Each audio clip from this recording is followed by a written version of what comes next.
have dialed into Here and There Along the Echo, a guide to the Echo River for drifters and pilgrims.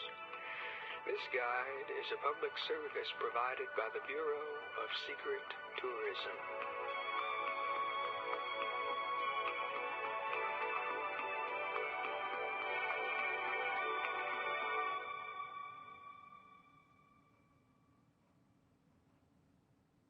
For a menu of our resources, press 1. If you have an extension to dial, press 9. For more information about our organization, press 3. If you don't remember dialing this number at all, press 5. To hear these options again, press 0. For historical sites along the Echo River, press 1. For a guide to the river's flora and fauna, press 2. For help identifying an unfamiliar sound, press 3. If you're holding a snake right now, press 4. To hear these options again, press 0. For a catalog of subterranean birdsong, press 1. For help identifying something that's happening in the dark, press 2. If you are hearing organ music, press 3. To return to the main menu, press 5. To hear these options again, press 0.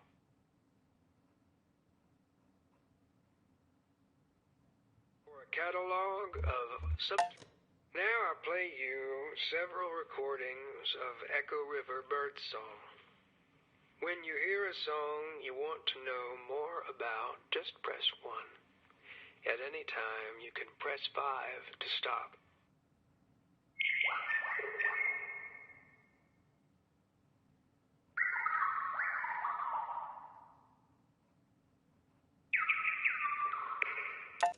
The rock sparrow. Don't feed him. He'll come back with friends.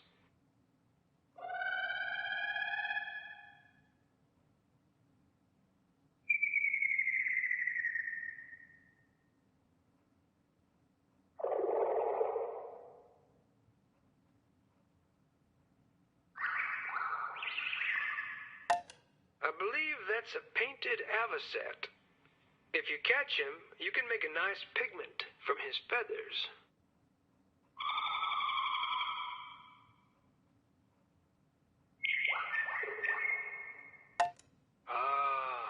The lonesome teal. Ugly, spiteful little thing.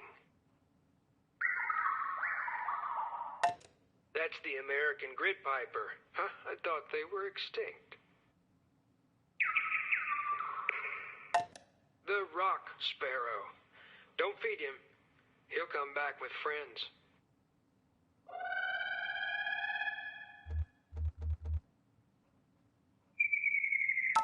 For a catalog of subterranean birdsong, press 1. For help identifying something that's happening in the dark, press 2. The wet, rocky contours of the Echo River make for sometimes baffling reverberations that turn mundane sounds into weird, rattling symphonies. Like that. It can be a challenge to pick through the clamor and recognize even something as simple as water dropping in a metal bucket, especially in the dark. Here are some examples. When you hear a sound you want to know more about, just press 1. At any time, you can press 5 to stop. And that was a canoe tipping over from several miles away.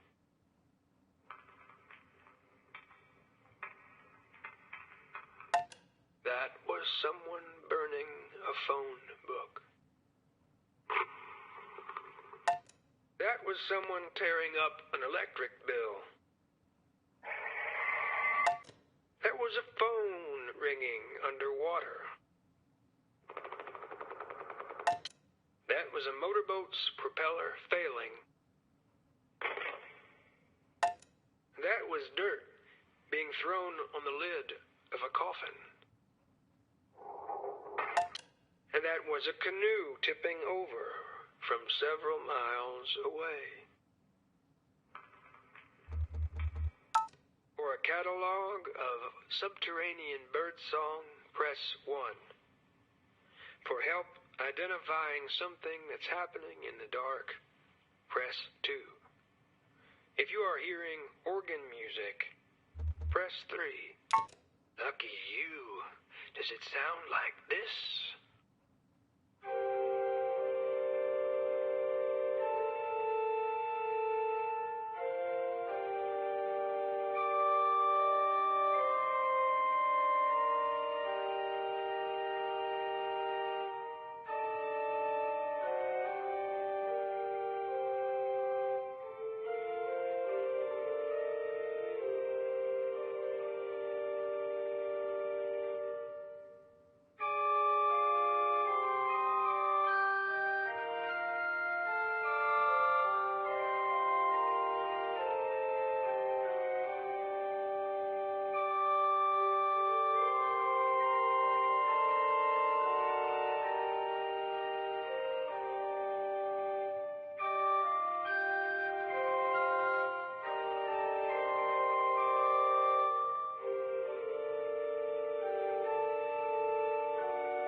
Press 1 if that's the music you're hearing.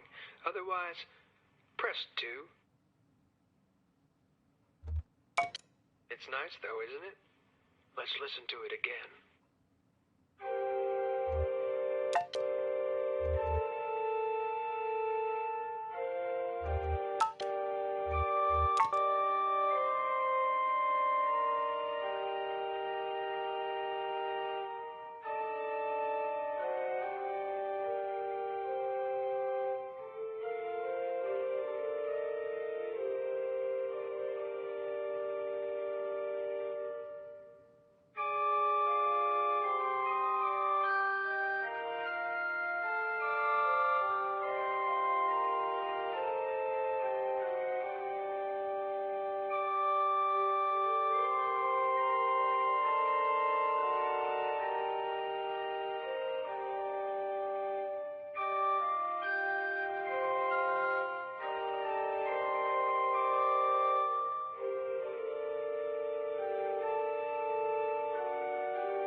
a catalog of subterranean birdsong, press 1.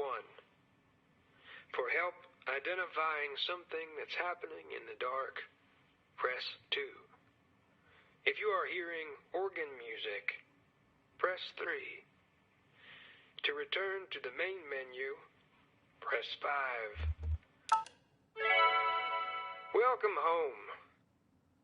For historical sites along the Echo River, press 1. For a guide to the river's flora and fauna, press 2.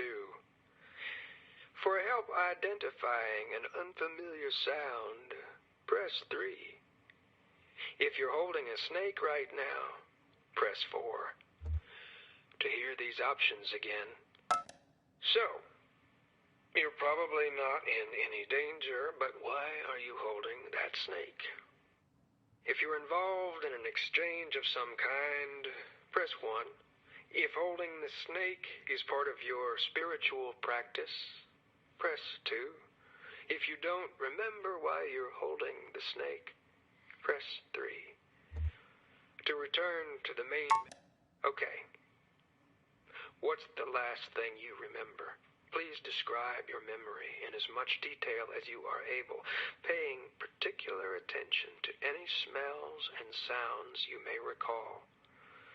Were you breathing through your mouth or your nose? What did the air taste like? And so on. Feel free to call again with extension 1618 and tell us the whole story. All right. Let's roll up our sleeves and get to work on this here snake situation. What you're going for is a kind of gestural conversation. Don't worry. I'll lead you two through it. Give that snake a name and look her right in the eyes and say her name. I'm going to go with Delia for the purpose of demonstration, but you pick a suitable name. Try to follow along with me here to the best of your ability. Delia, take it easy now. What if all of this is just a reflection of a reflection? Now hold the silence while she processes that metaphysical curveball. Okay, what's Delia up to now? If she's staring right back at you, press 1. If she's wriggling around, press 2. And if she's just kind of limp, press 3. Good. Now you've got her attention. Now, leading with your shoulder, slowly tilt your body to the left, always maintaining eye contact. Adjust your feet as necessary. You want to do a full rotation over several seconds. It's normal to feel a bit self-conscious. Try not to get tangled up in the phone cord, or next time plan ahead and use a cordless. All right, where are we at? If the snake is breathing heavily, press 1. If she's curled around your forearm, press 2. If her tongue is extended, press 3. You just point your tongue right back at her. If hers moves left, yours moves right, and so on. Maintain eye contact so she knows you're not making fun of her. There you go. Delia should be in a kind of a calm, thoughtful state now, so you can move on. So, put that snake in some grass or something. Let Delia be free, like a snake should. And go ahead and wash your hands if you care to. I would. Welcome home. For historical sites along the... Well, if you're dialed into this here informational resource, then you're a certain kind of beachcombing, bat-calling sightseer. So let's take a driftwood inventory. For a diver's guide to underwater islands, press 1.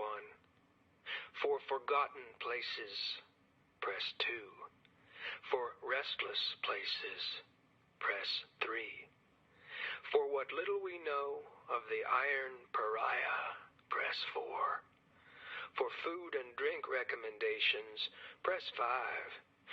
To return to the main menu, perhaps it's the violent displacement of natural gases. Perhaps the river tilts to face the moon, slowly changing the angle of its surface over time. Some sailors blame corked rocks. Whatever the geological explanation, the islands of the Echo River are mostly transient, rising and diving on some inscrutable schedule. The following islands are presently underwater. Tearless Rock, Murphy's Weather Station.